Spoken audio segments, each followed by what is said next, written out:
사랑의 예수님, 오늘 이 아침에도 감사를 드립니다. 지난밤에도 저희들을 지켜주시고 또 이렇게 새 아침을 맞이하며 그 영광의 예수님을 우리가 바라볼 수 있도록 참된 영광의 의미를 깨닫고 예수님처럼 살아갈 수 있도록 살아가기를 간절히 열망하며 우리에게 은혜를 주시니 감사를 드립니다. 오늘 이 아침에도 변함없이 매일의 성실함과 꾸준함으로 하늘에서 내려주시는 생명의 빵 만나를 먹기 원하오니 우리에게 생명의 빵을 먹여 주시옵소서. 예수님처럼 살아갈 수 있도록 용기와 힘을 주시옵소서. 이 모든 말씀 예수님의 이름으로 기도드립니다. 아멘.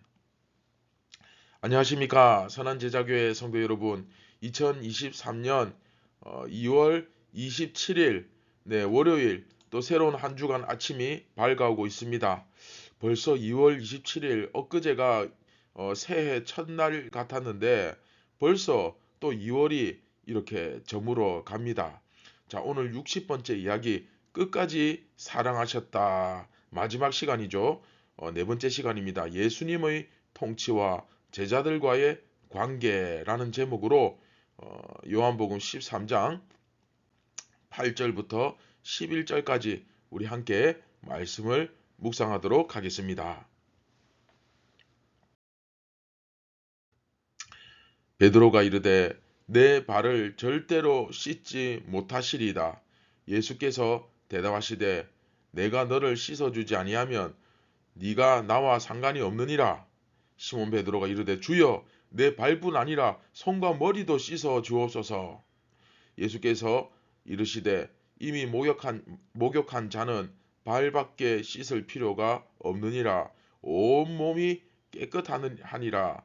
너희가 깨끗하나 다는 아니니라 하시니 이는 자기를 팔 자가 누구인지 아심이라. 그러므로 다는 깨끗하지 아니하다 하시니라. 아멘. 자,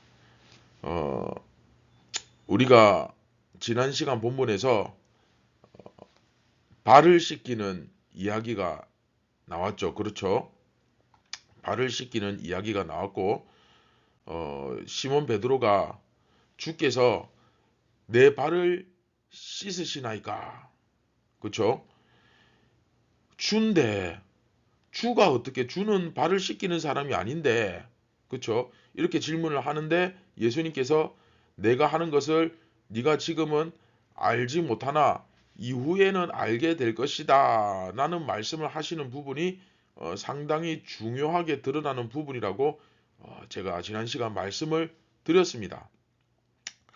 그리고 예수님의 통치는 이러한 완전한 모순과 역설을 통해 드러난다고 했죠. 어떤 칼과 힘에 의해서 군림하는 그런 통치가 아니라 사랑과 섬김을 통해, 그렇죠? 이것을 예수님은 발을 씻기심과 배신으로 구현하신 것입니다. 이해되시죠? 자, 참고로 일부에서 영광은 무엇이라 했습니까? 사람들의 박수를 받고 연호를 받으며 높은 자리에 올라가고 무슨 상을 타고 뭐 이렇게 되는 것이 이건 세상이 말하는 영광이고 성경이 말하는 요한복음에서 말하는 영광은 하늘의 밀알이 땅에 떨어져 썩어져 열매를 맺는 것, 그것이 영광이라고 했습니다.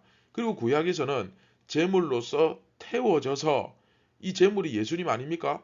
그 제물로서 태워져서 올라가는 냄새, 그 향기가 영광이다. 또 다르게 표현하면 영광의 향기다. 그렇죠? 그래서 나사로가 죽었을 때 성도는 죽으면 시체 썩는 냄새가 아니라 영광의 향기가 난다. 영광의 냄새가 난다. 시체 썩는 냄새가 나는 거 아니다. 그리고 예수님은 그 진리를 몸소 십자가에서 구현하셨죠. 보여주셨죠. 그래서 요한복음에서 말씀하는 예수님의 영광은 뭐다? 네, 십자가다. 자, 여기까지 이해되셨죠? 그리고 이제 오늘 본문에 보시면 예수님께서 발을 씻기려 하시니까 이제 주이신데, 그렇죠? 주가 어떻게 주는 발을 씻기는 사람이 아닌데 하면서 베드로가 거부하잖아요. 그러니까 예수님께서 말씀하시기를 내가 너를 씻어주지 아니하면 네가 나와 상관이 없다. 너와 나는 아무 상관없는 사람이다. 그러니까 베드로가 갑자기 태도를 바꾸어서 내 발뿐만이 아니라 손과 머리도 씻어 주시옵소서. 네. 그러니까 이미 목욕한 자는 발만 씻으면 된다. 라는 말씀을 하시면서 너희는 이미 온몸이 깨끗하다. 그런데 이제 여기서 중요한 것은 다는 아니니라. 네. 다는 아니니라가 중요한 거죠.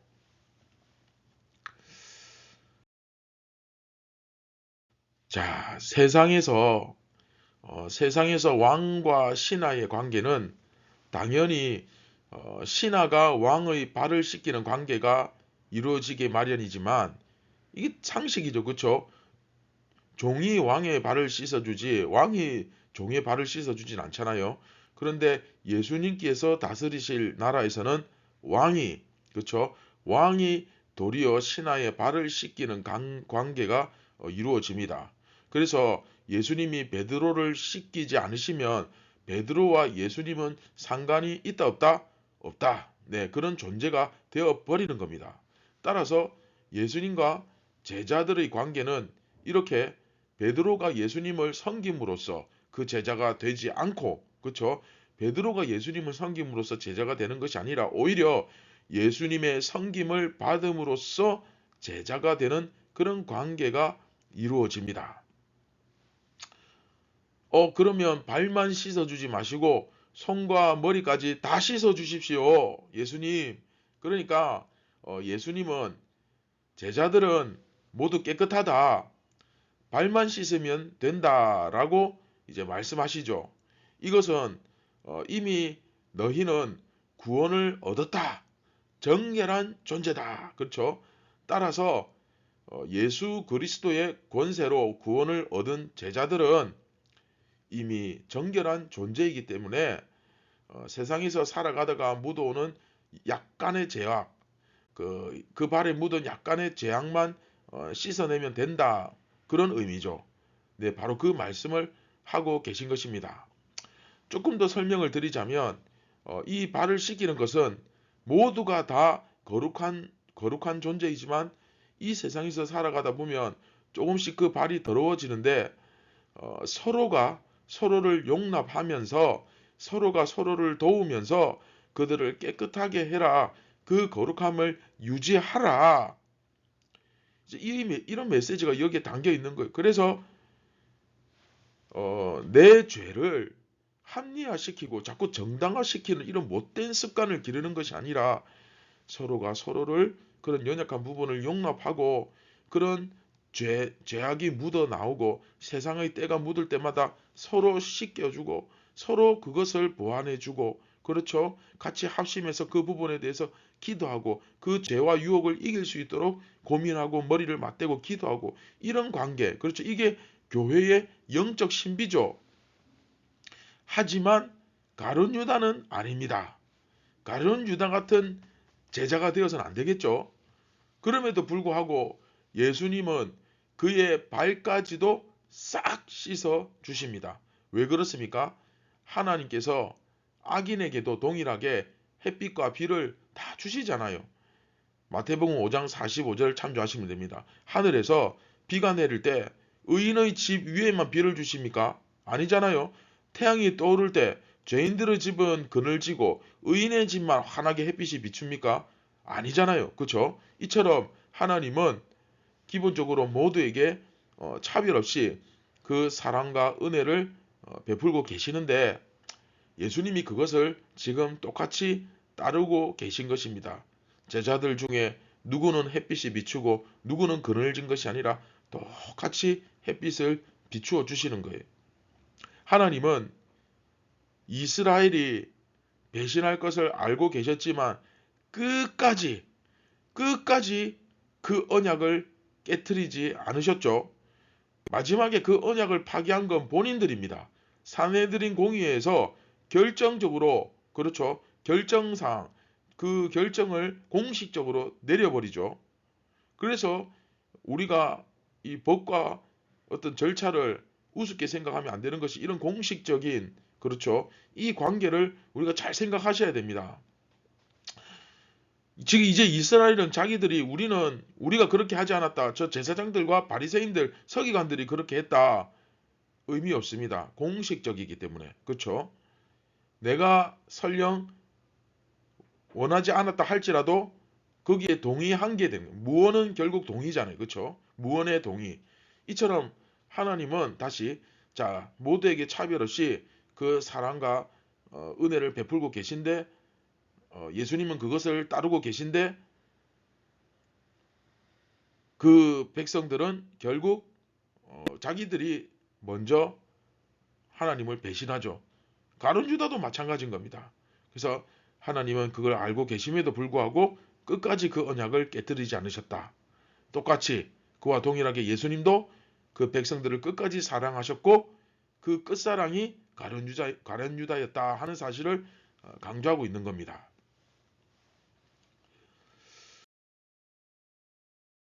자, 이번 60번째 이야기 전체 말씀을 한번 정리하고 말씀을 맺도록 하겠습니다. 자, 오늘 읽은 본문을 포함한 이 60번째 이야기 13장 1절부터 11절은 사실은 13장 1절부터 32절까지의 내용, 그 전체 내용의 배경을 보여주는 부분입니다. 그러다 보니까 이제 메시지는 오늘 이제 지나서 다음 이야기 그 12절로 넘어가시면 이후로 더 정확하게 명확하게 메시지가 나옵니다. 하지만 분명한 것 한 가지, 절대로 잊어서는 안 되는 한 가지가 있죠. 그게 뭡니까? 예수님은 자기 사람들을 끝까지 사랑하셨다. 가룟 유다에게 배신을 당하는 것 아시고 실제로 그렇게 배신을 당하시면서까지도 예수님은 가룟 유다를 사랑하셨다. 사랑하는 자에게 배신을 당하신 겁니다. 모든 권세를 갖고 계심에도 불구하고, 내가 끝까지 불순종할 것을 알고 계심에도 불구하고, 심지어 배신할 것을 알고 계심에도 불구하고 종의 모습을 가지시고 그 패배자의 길을 걸으심으로써 승리하신 분이 바로 예수님이십니다. 굉장히 중요합니다. 이 놀라운 통치 원리를 여러분들이 잘 이해하셔야 돼요. 마찬가지로 그분을 따르는 우리들 역시 서로를 사랑하고 섬김으로써 먼저는 교회를 다스리고 그리고 세상을 다스리도록 부름을 받았습니다. 그리고 끝까지 혹시라도 저 가룟 유다가 돌이킬까, 혹시라도, 그쵸, 그 배신하고자 하는 마음을 좀 혹시나 접을까 싶어서 기대하셨던 분이라는 메시지가 여기서 제시되고 있습니다. 그러나 결국은 어떻게 됩니까? 네, 결국은 배신을 하겠죠. 그리고 예수님은 그 배신을 그냥 당하셨습니다. 그게 바로 예수님의 권세였고 그 예수님의 영광이었다 하는 것이 오늘 본문 그리고 다음 본문부터 이어지는 그 내용에서 계속해서 나타날 것입니다. 다시 뭐가? 그게 바로 예수님의 권세였고 예수님의 영광. 이제 영광에 대한 개념을 우리가 1부에서도 배웠지만 확실하게 이제 그렇죠. 2부에서도 이 영광이 나오죠. 조금 다른 각도에서 입체적으로 보여주는데, 제발 제가 말씀을 맺으면서 부탁드리는 것은, 제가 1부 마무리하면서 성경 공부 시간에 말씀드렸지만 이제 2부부터는 내용이 뭡니까? 제자들에게 집중하는 사역입니다. 그래서 뉘앙스도 여러분들이 1부에서 첫째, 일단은 그 내용을 완전하게는 아니더라도 어느 정도는 이해를 하셔야 되고, 둘째, 이제 성경 공부하고 경건의 시간하고 말씀을 묵상하고 배우는 이 습관이 지식을 쌓아가는 것이 아니라 여러분 삶에서 경험되어지는 간증이 수반되는 그런 가르침이어야만 합니다. 그래야 온전히 이해할 수 있고, 또 여러분들이 배웠다고 안다고 해서 그것을 믿는 것으로 결코 착각하시면 안 됩니다. 그러면 여러분들이 계속 말씀을 배우면 배울수록 이 요한복음 2부 진도가 나가면 나갈수록 점점 더 여러분들이 예수님의 참 제자가 아니라 괴물이 될 확률이 훨씬 높습니다. 정말 조심하셔야 돼요. 다시 말하지만 이론 아닙니다. 말씀의 지식이 내 삶에서 경험되어지고 끊임없이 묵상을 통하여 통찰되고 깨달아지는 이런 반복이 리사이클이 계속해서 성실하게 반복적으로 매일매일 망나를 먹듯이 이루어져야 됩니다. 자, 이제 말씀을 맺도록 하겠습니다. 세상은 끊임없이 우리로 하여금 예수님을 배신하도록 유혹합니다. 유혹하죠. 근데 이제 영적으로 무지한 사람들은 그게 유혹인지도 모르고 당하는 사람도 많고, 또 유혹인지 알지만 어쩔 수 없이 끌려가는 사람도 상당수 많습니다. 가룟 유다의 길을 걸으라고, 세상의 부유함과 이 세상의 영광을 따라가라고, 너희들이 추구하는 그런 영광은 이 세상에서 아무 가치 없다. 세상의 권세, 세상의 부유함, 세상의 영광을 따르라고 유혹합니다. 그렇게 하지 않으면 자꾸 손해를 당한다. 언제까지 그렇게 바보같이 살 거냐? 언제까지 그렇게 바보같이 당하고만 살 거냐? 그러다가 넌 망할지도 모른다. 그렇게 위협을 하는 것 사실입니다. 그렇게 하죠. 하지만 오늘 예수님의 모습을 한번 보십시오.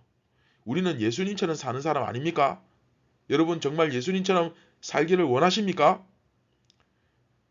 그렇다면 오늘 정말 예수님께서 말씀하신 것처럼 우리는 모두 주님에 의해서, 만일 그렇다면 정결하게 된 사람들입니다. 여러분 믿으십니까? 정결하게 된 사람들은 이제 서로가 서로의 발을 씻기면서 세상의 유혹이나 그 위협, 협박 이런 것에서 우리가 흔들리지 않고 주님의 뒤를 따르는 자들이 되어야만 합니다. 주님께서는 끝까지 사랑하셨잖아요. 마찬가지로 나 또한 예수님처럼 다른 사람을 끝까지 사랑하고자 하는 그 모습으로 따를 때 우리는 예수님의 제자가 될 수 있습니다. 다시 한번, 우리도 누구처럼? 네, 예수님처럼 다른 사람을 끝까지 사랑하고자 하는 그 모습으로 따를 때 우리는 예수님의 제자가 될 수 있다는 것을 꼭 기억하시길 바랍니다.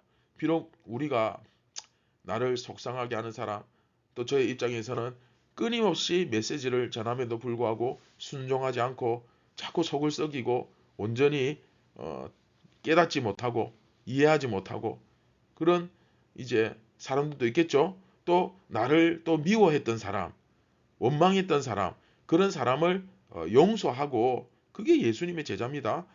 그것을 받아들이기가 참 어렵지만, 그게 사실이지만 주님께서 하셨기 때문에, 중요한 건 팩트는 예수님께서 그렇게 하셨다는 거예요. 예수님께서 그렇게 하셨다는 건 예수님이니까 그렇게 하신 것이 아니고 우리들도 그렇게 해야 참 제자가 된다는 걸 가르쳐 주는 거잖아요. 그렇죠? 그 의도를 잘 아셔야 돼요. 그래서 우리도 주님께서 나를 용납하시고 나를 사랑하셨던 것과 같이 그 사실을 기억하면서 우리도 그러한 삶을 예수님처럼 살고 예수님처럼 죽는 삶을, 그래야 예수님처럼 부활할 거 아닙니까? 그 영광을 우리도 누리게 될 거 아닙니까? 우리가 그렇게 순종하고 실천하는 자가 다 되었으면 좋겠습니다. 다 같이 말씀을 기억하시면서 우리 함께 기도하시겠습니다. 참 고마우신 하나님 아버지 감사를 드립니다. 오늘도 예수님처럼 살게 하여 주옵소서. 세상의 영광과 유혹을 뿌리치고 진정한 예수님의 영광을 바라보며 그런 예수님의 영광을 추구하는 참 예수님의 제자가 되게 하여 주시고, 내가 우겨서 그리스도인 되는 것이 아니라 정말로 예수님의 삶을 본받고 따를 때에 나도 예수님의 참 제자가 되며 그러한 예수님의 섬김을 받으며 예수님의 제자의 관계가 된다는 사실을 기억하고, 오늘도 그 영적인 끈을 놓지 않고 내 고집, 나의 어떤 욕망, 내 욕심을 채우는 삶이 아니라 철저하게 나 자신을 비우고 예수님의 말씀으로 나를 가득 채우는 그런 순종하는 따르는 삶이 되게 하여 주옵소서. 오늘도 모든 영광을 예수님께 올려드립니다. 우리를 구원하신 예수님의 이름으로 기도드립니다. 아멘. 사랑하는 선한 제자 교회 성도 여러분, 내가 우겨서 그리스도인이 되는 것이 아니라 내가 억지로 멱살 잡혀서 끌려가면서 그리스도인 되는 것이 아니라 내가 정말 그 하나님의 은혜로 자발적으로 예수님을 따르며 그 예수님의 가르침에 내 삶으로 동참하며 그 삶을 신앙을 살아냄으로써 자랑스러운 예수님의 제자가 오늘도 되기를, 오늘도 그 제자의 삶을 살아내기를 주님의 이름으로 축원드립니다. 감사합니다.